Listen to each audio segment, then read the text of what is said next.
And we are live. Another CEO Wisdom Pod with Robert Atwood. He is CEO at FireAI and Hummingbird Drones. .ca, pulling in your .ca right there. He's in Canada, if you didn't make the distinction here, in Victoria, BC to be precise. Really cool city. And I am Canadian too, just that I'm from the other part of the coast, from Montreal.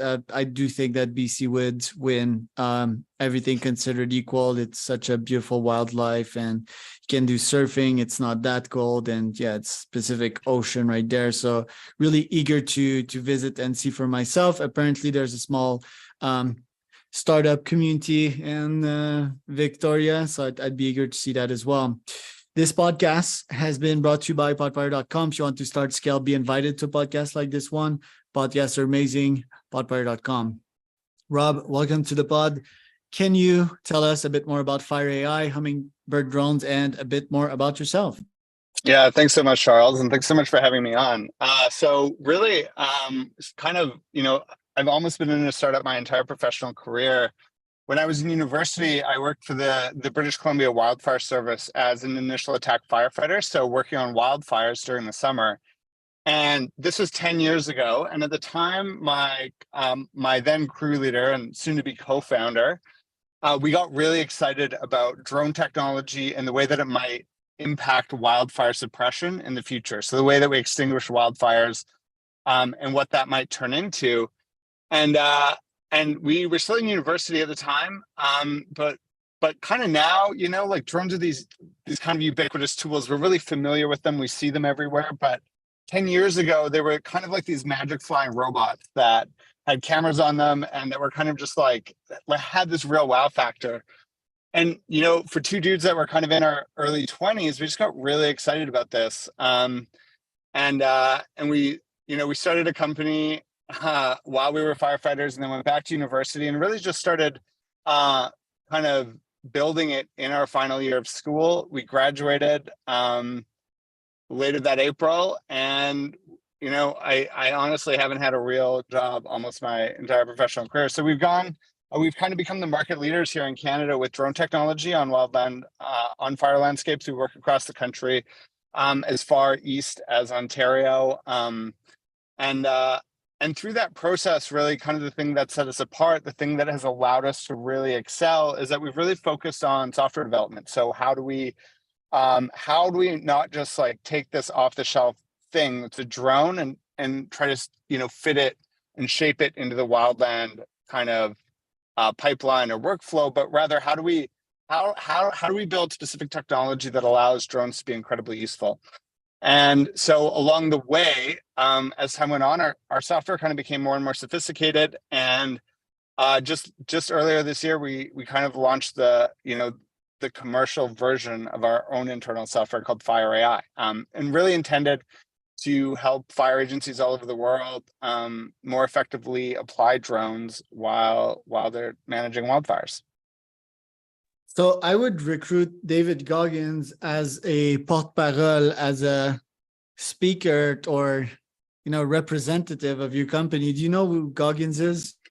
Yeah, not only do I know who Goggins is, but he actually, and I don't follow his channel, but he was a parattack firefighter either last year and maybe this year as well, up in British Columbia, which is really amazing.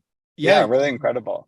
Do you want me to book you a chat with him? Like I have these superpowers, so maybe I could try myself. He'd be amazing at that, because this guy is like obviously a super influencer, gets much respect from a lot of folks, and yeah, he's literally his main job nowadays is firefighting. Could make a fortune with his branding and all of that, but he decided to go fight fires, being the crazy man that he is. Yeah, Charles, if you think this is an opportunity for an introduction, I would be crazy for turning that down. That would be really incredible. I'll try, dude. I have these superpowers. That's the main thing I'm cultivating nowadays. But I had a guy that takes satellite tall images and spots fires this year on the pod, and I'm not sure I don't think fires are raging right now. Like the guy told me that every day there's a fire somewhere, and you could tell me what's the state of the weather today and if there's fires raging, but he was actually detecting these fires, and he had an algorithm, an AI algorithm from that would tell us if the fire would spread or if there is potential for fire there. And I thought it was fascinating. The why is that obviously it's burning a good part of our nature. It's releasing even more CO2 in the atmosphere. If we weren't already if we weren't making a shit show out of this planet, I mean, it would be somewhat good forest fires for recycling usually, and the cycles of nature. It's like life and death, but right now it's really bad. So my question for you is, how does FireAI fix that? And how do you plan in using the drone technology to actually prevent these? Yeah, that's really a great question. And, I think you hit a really, really important and interesting point. And one, it's that fire is really a natural part of our landscape, right? Like it's kind of a critical component of the nutrient cycle. So in terms of releasing nutrients back into the soil, it's incredibly important for wildlife and it's incredible for habitat. But you're right. Like right now, we're kind of in this situation where fundamentally what we're dealing with are these mega fires that are happening year after year. We have teams right now working in and around communities in September in Canada, where it's starting to get cold, where the communities are still completely evacuated and there's no opportunity to come back home. And so really, I don't think there's ever going to be one silver bullet that kind of comes in and solves this, but I think really it's this kind of, and I'm kind of hopeful that it's going to happen in the next decade, but kind of this culmination of innovation and kind of invention in the space, where we're going to see the tools that we have for managing, monitoring, and detecting wildfires all kind of maturing a little bit. I think right now you can kind of, when you think about it, we've only been managing wildfires at this industrial level for the last 50 or 75 years, and so it's still a relatively new science. And so I think one of the exciting things about working in the technology space, especially as it relates to wildfires, the incredible amount of opportunity that kind of arises from that. And from our end, we think that drones are really just fundamentally one small part of this overall, picture and this kind of overall direction that things are going. But we also think they're an incredibly exciting part, because one of the things that we kind of get in our mind, and the satellite company we're talking about is actually a great example, but we have this idea that when fire managers are managing these big mega fires, these fires that cost billions of dollars, that force people from their homes, that they actually have a really good understanding of what fires look like. And actually, that couldn't be further from the truth, right? Most of these fires are being managed with just like a white map with a red line around it that denotes the edge of the fire. And so one of the things that both satellites and drones kind of have the opportunity to do is to really kind of illuminate exactly what's happening. So exactly what's going on the fire, like helping the firefighters understand where the hot stuff is, because that's something they don't currently have access to. And so when you're out there and you're wandering around trying to put out fire, it really helps when you know where that fire is. I'm quite surprised to hear that, but I'm not surprised at the same time. It's really like old school type of folks. And yet, if we're talking about boomers here, they have an aversion to technology, let's call it that way. Okay, so like I'm on the grounds, right? I'm a firefighter, or I am Goggins manager, or I'm Goggins myself fighting a fire. Like how can I extinct, well, okay, even before that question of how to fight the fire, how can we prevent these fires? Is there a way to make sure that this fire doesn't happen, or that if it happens it stops here? Yeah, so that's a really great question. I think there's a lot of factors that kind of come into that question.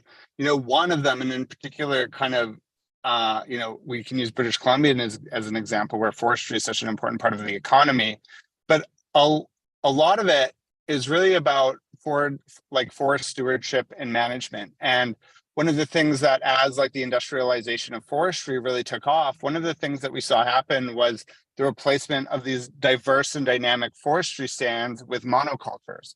So really kind of just coming in there, and where we used to have like a whole range of different species with different levels of fire tolerance and susceptibility, actually those being replaced with monoculture, lodgepole pine, these species that really would come in and burn really hot and for, and essentially just have it, and so a lot of those decisions are just being realized today, because when you plant a forest stand, it takes 80 to 120 years for it to mature. And so what we're seeing now are those forestry stands that were planted in the 70s and 80s, starting to get a little bit bigger, starting to have more fuel on the landscape. And they really like, from a landscape management perspective, we haven't really optimized for fire kind of, or we at least haven't insulated ourselves from the risk of fire.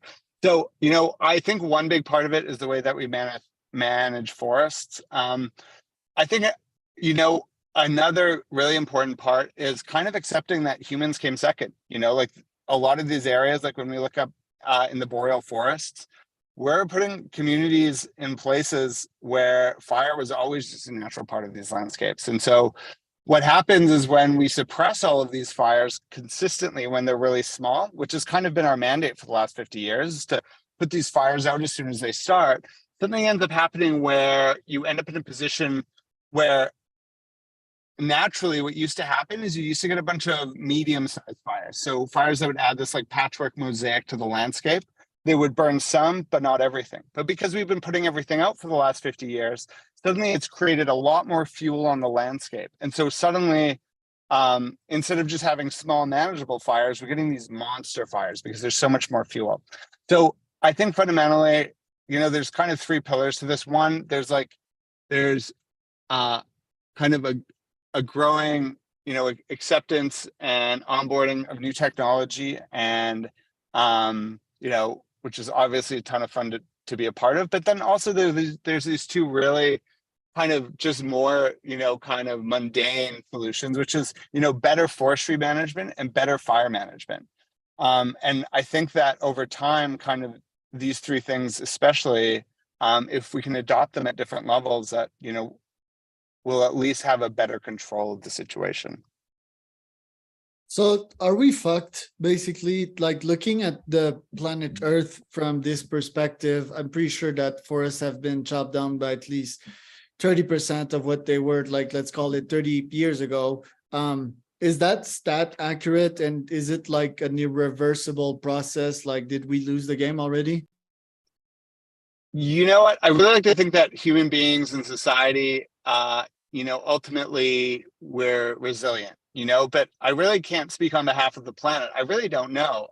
I'm not such a fatalist in the sense that, that I think we're beyond hope. I think there's a lot of people, a lot of really smart people that are really working hard to have kind of a change in the way we think about solving these problems. And fundamentally, you're working with governments who are charged with this, and those are slow-moving bodies, well-meaning, but slow-moving bodies. And so often when we start thinking about change and we start thinking about solutions, it can often take quite a bit longer than we had initially anticipated to kind of get realized.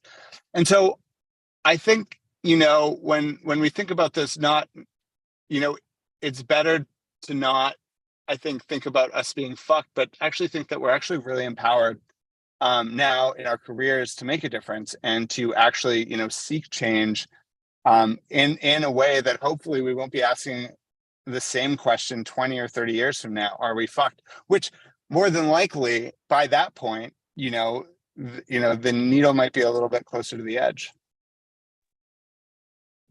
When it comes to actually fighting that fire, it seems that, fires are like this force of nature that is tough to stop, but it seems that our intellect is also a humongous force, and it seems that we haven't fully utilized it to extinguish these fires. Am I wrong at saying that, or is it just some laws of physics that are too strong and there's too much E is equal to MC square 2 going on when it comes to fires? This is kind of this really interesting thing. And a few years ago, we started a company that really focused on early wildfire detection. But we actually kind of lost interest in it, not because, early detection doesn't play a part, but actually because often when these mega fires erupt, It doesn't matter how quickly you detect them, how quickly you get water to them, how quickly you get firefighters on them. In the right conditions, when a fire is ready to blow up, there is nothing you can do. And so, like, especially when we're dealing with these fires that, are hundreds and hundreds of thousands, if not millions of acres, you're in a situation where you actually, like, when they caught on fire, the conditions were right so that nothing would have been able to stop them for the most part. And I think what you see, kind of circling back, is this idea of actually, like, often these acts of God, these things that are really, really impossible to stop. But on the plus side, the reason they're impossible, or on the flip side, the reason they're impossible to stop is actually because we set the conditions for their growth, whether that was through forestry management or fire management. And so basically what we're doing is we're setting the table, and then when somebody comes in and eats everything, we get upset, right? Where really what we really need to do is just kind of set that menu ahead of time in terms of what's actually going to be available to these big fires when they're roaring and growing in size. So I'm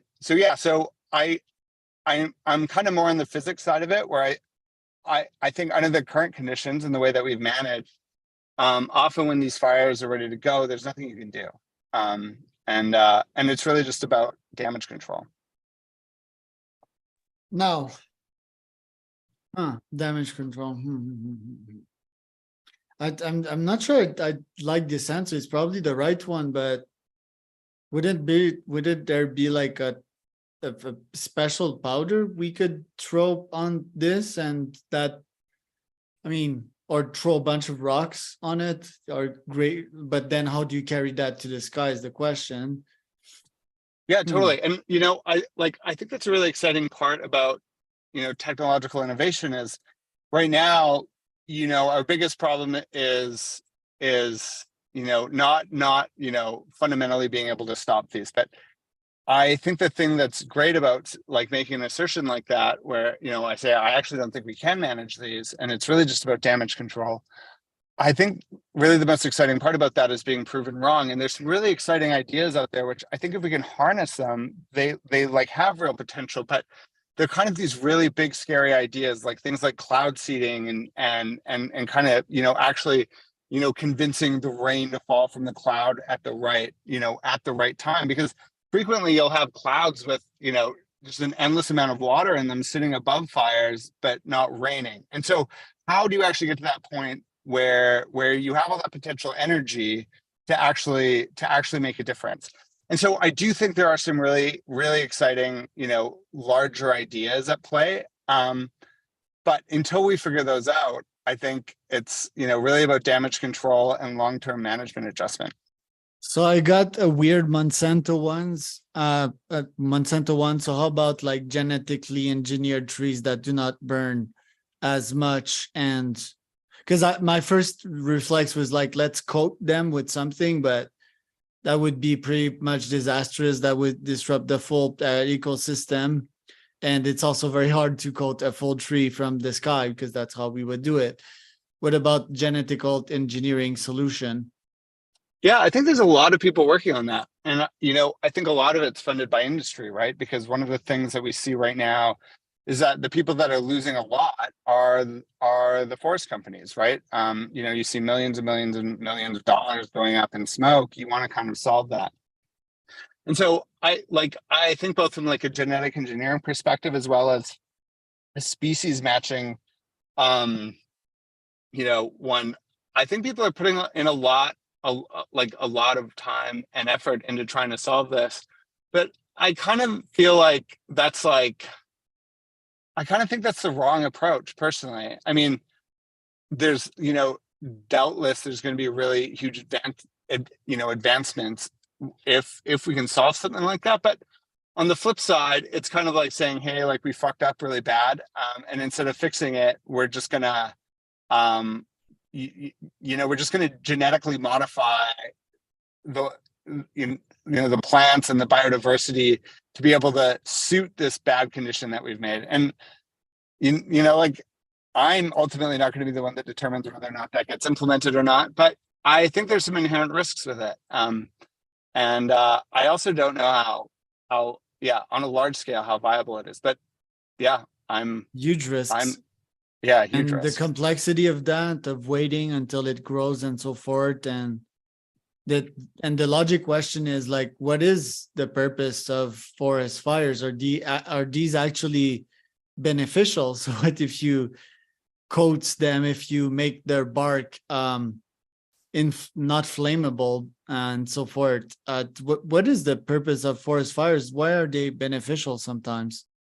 Yeah, they're incredibly important. So right from a nutrient cycling perspective, so one of the things is that as trees are growing, they're pulling up nutrients from the soil, and those soils are being locked into those trees while they grow. And so over time, what you have is you kind of lose, the nutrient profile that you have in the soil because it's being absorbed by these trees. And so what happens, and it's when a fire rolls through, one of the richest and most active periods of biodiversity for that forest is going to be immediately after the fire, when those nutrients have been released and you have all these new species that are rushing in there, taking advantage of it and really growing up. Next, we can talk about all sorts of things around wildlife habitat, around species diversity, and fundamentally, one of the most compelling use cases for fire is that when a fire happens, it stops an even bigger fire from happening in the future. Because when those forests burn, and when they burn in smaller localized areas, what it's doing is it's removing this continuous fuel profile on the landscape.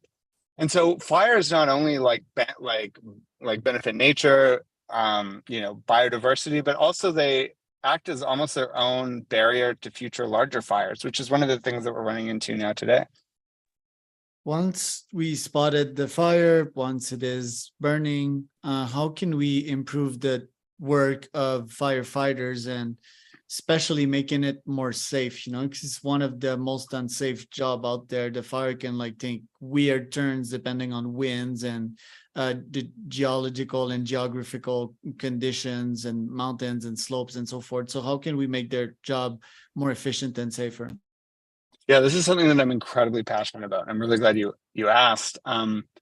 So, we've been flying drones on wildfire landscapes for the past 10 years. And one of the things that's really evident to us over this time is that our product, our Hummingbird Drones product, is a map. So we make maps of the fires for firefighters so they know where things are. And something that's really stood out to us is that so frequently a firefighter's first exposure to a map is when our company shows up on site and offers that to them. And we actually really believe that maps are a fundamental right of firefighters, that they're no less important than work boots or fire-resistant clothing. They're in this idea that you have a right to understand where you're being asked to work and in dangerous conditions is something that we think is just by default the right thing. And we actually don't think there's a lot of people that disagree with us, but we think more to that point, the reason that firefighters don't have access to maps is that they're so difficult to make. And you really need technical specialists to be able to produce them.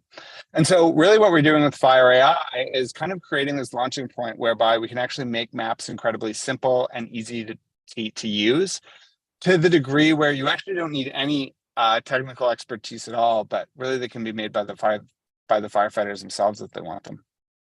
What's the future of drones in firefighting, and also the future applications of drones, not only in firefighting, but picture us 30 years in the future? How do you see drones interacting with humanity? Yeah, I kind of have this hope, actually. I kind of have this hope that, we talk a lot about drone delivery, but I kind of hope it happens on a bit more of a micro scale than it's currently being discussed for. So this idea that, between businesses or between people in a town, if you want to send something to somebody, you can quickly have a drone deliver a small package or deliver it as whatever that you want really quickly.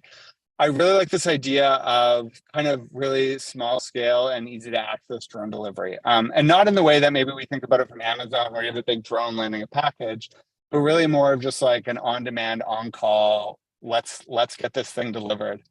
And then really, I think beyond that, for firefighter and emergency response, and really I think as society as a whole, I think we're going to see information capture and distribution kind of at a level that we haven't really experienced before, where where our ability to kind of record, map, and track the world is going to kind of, move up by several leaps and bounds, by several orders of magnitude. And I think the degree to which it's going to happen is going to really surprise all of us. So I'm both excited. I'm excited for the regulations that come in to kind of, ensure our privacy in that world. But I'm also excited for the end result of what that might look like. So. Where can people find out more about you, Rob? Yeah, for sure. Really, really love it if you guys came to fireai.io. That's fireai.io. Signed up, shared it with people. It's still in beta, so there's lots of fun bugs for people to find. But really, we're super committed, and we've got, we've gotten a lot of great traction, and it's already in use all over the world, which is kind of this crazy thing. And then, yeah, just, you can always reach out or shoot me an email. And I am Charles, host of CEOWisdomPodcast.com. If you want to start your own, scale your own, or be invited to one podcast, it would be at podbuyer.com. Pods are fun.